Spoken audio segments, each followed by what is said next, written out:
Thank you very much. My name is Cayton, Holland. I'm a stand-up comic. And there's a point in any professional stand-up comic's career when they're transitioning from part-time comedian to full-time comedian. For a lot of people I know, that point is actually the length of their entire career. But for me, it occurred when I was 29 and I got laid off from the alternative weekly newspaper that I was writing for, and I kind of had the impetus to pursue stand-up comedy full-time, because I was like, I'm tired of this just sort of wishy-washy nature of journalism. I want some job security. I'm gonna be a stand-up comic. Full-time stand-up comic. But fortunately, right around that same time, I had opened for a friend of mine at a college, and his college agent expressed some interest in representing me in the college market. Because how it works in stand-up comedy is you don't just get college gigs. There's a whole lecherous industry built around college entertainment because there's money to be had there. So the universities and colleges must be milked dry almost as much as the artists. So it's all called NACA. It's National Association of Campus Activities. Here's how NACA works when you're a comic. You pay $600 for the privilege of submitting a tape to NACA. Once they've reviewed it and accept you to one of their national showcases, you pay $300 acceptance fee. Then you fly to the national conference and perform, and you pay for your own airfare and travel. But it's worth it, because if you book one gig, the average pay is like $1,500. And for a 29-year-old starting out in stand-up comedy, that is a huge payday. I had to take that risk. Oh, I also should mention that these NACA performances happen in the middle of the day in a hotel conference room for an audience of thousands of 19-year-olds tasked with booking the entertainment for the coming year at their school. I don't want to condemn someone as they are how they are at the age of 19, because there's a lot of growth to be had there. But the kindest way I can put it is that every single kid in that room is a loser. Just a total loser, nerd, dork, loser, idiot. Like, I don't know anyone at my college when I was 19 who booked the campus activities like some sort of junior agent. I didn't do that. My friends didn't do that. We were chasing girls and doing drugs and drinking. We didn't care about activities on campus. Like, did any of you book the entertainment at your schools? No, because you're not losers. These kids were losers, but they were losers tasked with my economic well-being for the foreseeable future. I should also explain that NACA is not just for stand-up comics. There's every manner of performer there. There's musicians, magicians, there's people talking about drugs, there's like people giving sexual awareness seminars, like sexual harassment awareness seminars. Anything you could book out of college is there at NACA. And sometimes you'll be lucky, you'll go on a block where it's a bunch of stand-up comedians and you're like, this is a stand-up comedy block, book one that you'd like. Not the case for me, my first NACA. I literally had to go after a performance group from Trinidad and Tobago. There was like 12 of them. They had steel pans, there were choreographed dance moves, dudes doing flips on the stage. It was a show. It was incredible. And then I got up there with like pithy jokes about 7-Eleven in my dick. Not a good performance. Not a good atmosphere for me. To say that I bombed that performance is not fair to the word bombing. That's not harsh enough. Like, I hurricaned that performance. It was silent. You could hear chirps in the audience. It was terrible. And bombing as a comedian is one of the worst, loneliest feelings you can possibly have. Bombing is like you get up there and you're like, hey, I'm Adam. Here's some of my ideas. Do you think they're funny? And they're like, no, we think they're stupid and we hate and pity you right now. In fact, we don't know whether to hate or pity you more, so I suppose we'll just say we hate that we pity you so much. That's what bombing feels like. But imagine if after bombing in front of a room full of 19-year-old losers, you could then go to another room in that hotel, one that's called the Marketplace, and stand in a booth while those exact same 19-year-olds walk by and just go, nah, no thanks. I don't think I'd like to book you anymore. It is horrifying. So I'm standing there in the marketplace, hoping one of these 19-year-olds will come up and book me and give me a path to my future. You know what I mean? Pay me for my comedy. My agent had another client there who was also in the booth, and he had killed.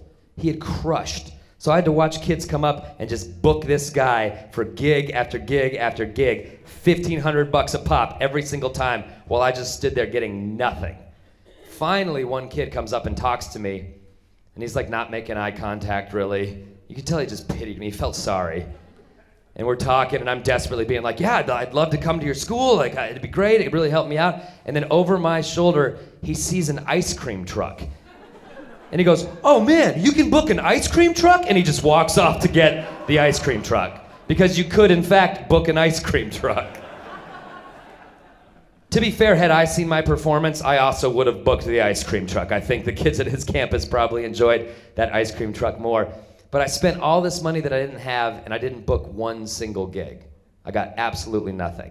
And I went home dejected and in debt, and I got a call from my college agent, and she was like, we booked you at another NACA national showcase in 2 weeks. Can you do it? Same $1,500 investment. And I was like, all right, I gotta give it a try. So I did it again. And I took notes about what worked at the previous NACA I had been at. And I changed my set. I did gimmicky crap that these 19-year-olds would eat up. And I went to this next NACA performance, and I did great. I booked 16 gigs. Yeah, I nailed it. And now I could see my path to stand-up comedy in front of me. I was like, all right, 16 gigs, that's pretty much my entire upcoming year. I can pay for it off of that. I was like a real comedian. I was out there, I was doing it. And a lot of people will knock college gigs in our field because they're kind of hacky. You're performing for children, essentially.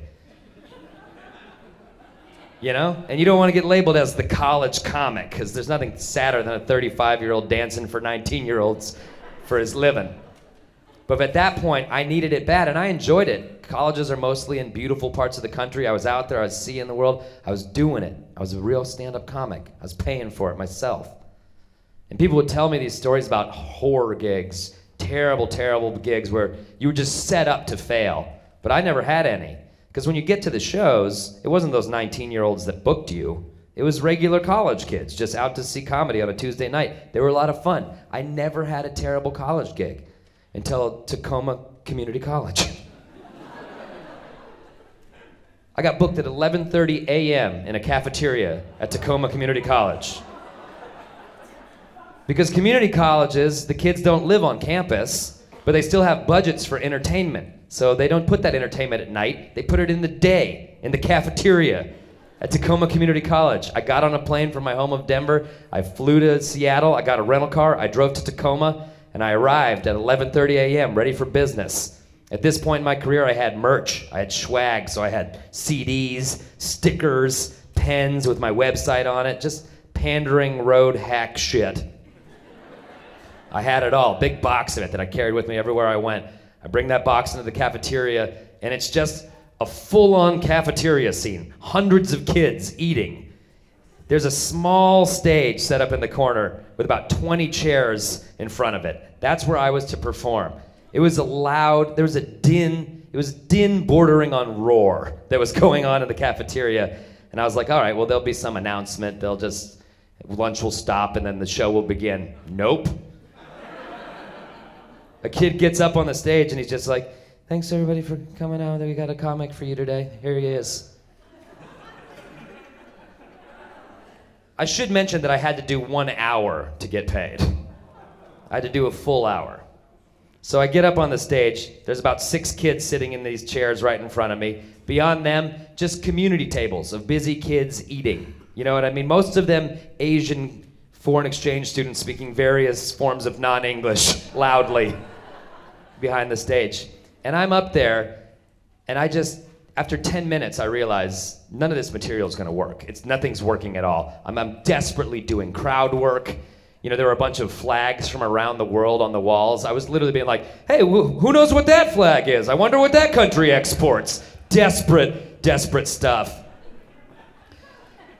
I start talking to this one kid, this bro in the front row.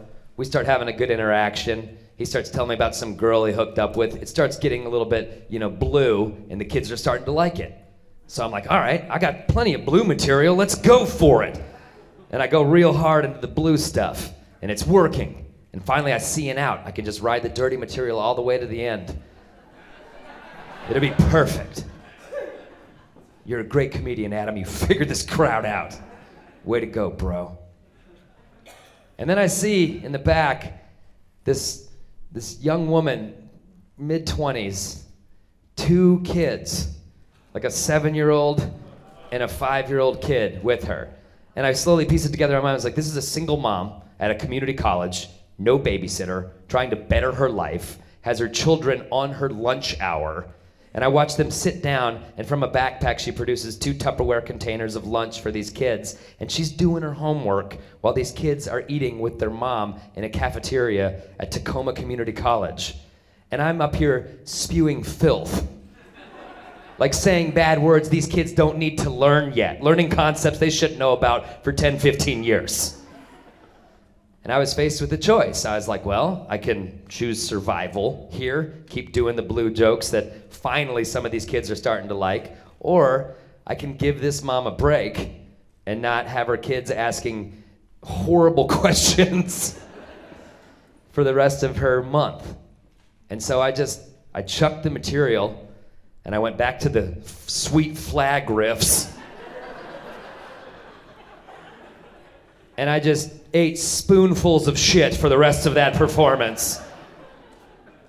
So I could give that mom a nice lunch hour.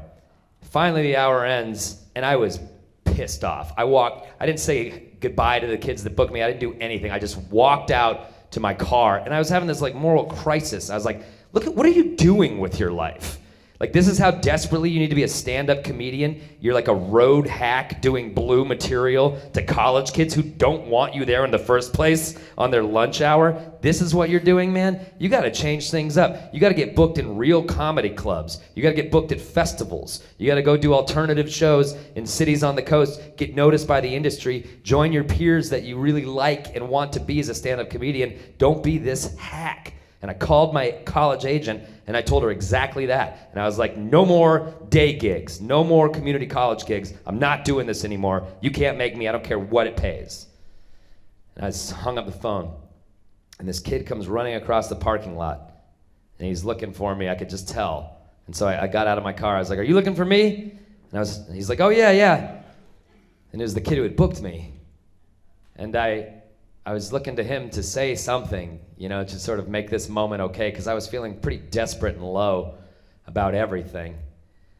And he just looks at me and he goes, you forgot your merch inside. And I was like, you're right, I did forget my merch. And so I had to slink back in front of all those kids that I just bombed in front of, retrieve my hacky merch, take it out to the car, and go about my way. And I would like to tell you that that was the point in my life where things got better, where I realized I couldn't do these gigs anymore, and I had to pursue the type of comedy that I wanted to do. But I did college gigs for about 2 more years after that. And in that time, I did 11-day community college gigs that didn't go much better at all. And so there's a lot of people that don't know exactly what their pride is worth. But I do. And it's $1,500 plus air and hotel. Thank you very much.